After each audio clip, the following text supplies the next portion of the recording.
के पास आया। प्रभु श्री राम की बहन शांता और ऋष्यशृंग।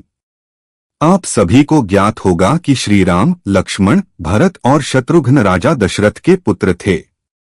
इनके साथ ही राजा दशरथ और रानी कौशल्या की शांता नाम की एक कन्या भी थी। शांता उनकी पहली संतान थी, अर्थात वह प्रभु श्री राम, लक्ष्मण, भरत और शत्रुघ्न इनकी बहन थी। शांति और सद्भाव का प्रतीक थी। रानी कौशल्या की एक बड़ी बहन थी, उनका नाम वर्षिणी था। शांता प्रभु श्री राम की बहन शांता प्रभु श्री राम की बहन शांता और ऋष्यशृंग। आप सभी को ज्ञात होगा कि श्री राम, लक्ष्मण, भरत और शत्रुघ्न राजा दशरथ के पुत्र थे। इनके साथ ही राजा दशरथ और रानी कौशल्या की शांता नाम की एक कन्या भी थी। शांता उनकी पहली संतान थी, अर्थात वह प्रभु श्री राम, लक्ष्मण, भरत और शत्रुघ्न इनकी बहन थी। शांति और सद्भाव का प्रतीक थी। रानी कौशल्या की एक बड़ी बहन थी, उनका नाम वर्षिणी था। शांता को रानी वर्षिणी और उनके पति अंगदेश के राजा रोमपाद इन्होंने गोद लिया था। एक दिन राजा रोमपाद अपनी कन्या शांता के साथ बातचीत करने में व्यस्त थे। उस समय एक ब्राह्मण वर्षा के दिनों में खेती के लिए सहायता मांगने राजा के पास आया। रोमपाद ने ब्राह्मण की दुर्दशा पर ध्यान नहीं दिया। इससे ब्राह्मण नाराज हो गया और उसने राज्य छोड़ दिया।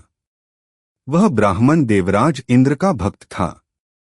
देवराज इंद्र अपने भक्त का अपमान सहन नहीं कर पाए। इसका दंड देने के लिए वर्षा ऋतु में अत्यंत कम वर्षा हुई, जिसके कारण राज्य में सूखा पड़ा। राजा दशरथ चाहते थे कि उनको एक बेटा हो जो उनके राज्य को संभाले और अपने वंश को समृद्ध बनाए।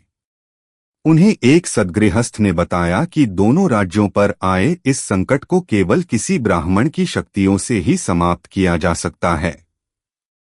उस ब्राह्मण ने नियमों का पूर्ण शुद्धता के साथ पालन करना आवश्यक है। ऐसा एकमात्र व्यक्ति पृथ्वी पर जो थे, उनका नाम था ऋष्यशृंग। विभांडक ऋषि ने ऋष्यशृंग का पालन किया था। दोनों राज्यों के हित के लिए ऋष्यशृंग को लाना और यज्ञ के लिए मनाना आवश्यक था। विभांडक ऋषि की शक्ति अधिक थी और वे बहुत क्रोधी थे। ऋष्यशृंग को लाने से पहले ऋषि विभांडक को मनाना आवश्यक था। इस कार्य को कौन पूरा करेगा, यह प्रश्न था। इस समय यह कार्य पूर्ण करने के लिए शांता सामने आई।